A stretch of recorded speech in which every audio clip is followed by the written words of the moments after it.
રાજકોટમાં તંત્રનું બુલડોઝર ફરી વળ્યું. જંગલેશ્વરમાં 1489 ગેરકાયદેસર બાંધકામોનો કરાયો સફાયો.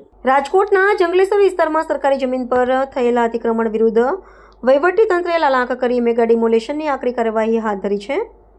મ્યુનિસિપલ કોર્પોરેશન અને પોલીસના ચુસ્ત બંદોબસ્ત હેઠળ યોજાયેલી આ ઝુંબેશમાં કુલ 1489 ગેરકાયદેસર બાંધકામોને જમીનદોસ્ત કરી કરોડોની કિંમતની જમીન ખુલ્લી કરવામાં આવી છે. તંત્ર દ્વારા હાથ ધરવામાં આવેલી આ કામગીરી અંતર્ગત જંગલેશ્વર વિસ્તારમાં વર્ષોથી ખડકાયેલા કાચા પાકા મકાનો, ઓટલા અને વ્યવસાયિક દબાણો પર બુલડોઝર ફેરવી દેવામાં આવ્યું હતું.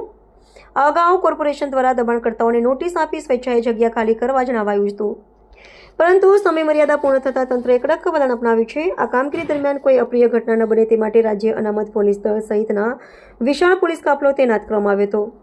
રાજકોટ મહાનગરપાલિકાના અધિકારીઓએ જણાવ્યું હતું કે આ ડિમોલિશન દ્વારા જંગલેશ્વરના સાંકડા રસ્તાઓ પહોળા કરવામાં આવશે અને ભવિષ્યમાં અહીં જાહેર સુવિધાઓના પ્રોજેક્ટ વિકસાવવામાં આવશે.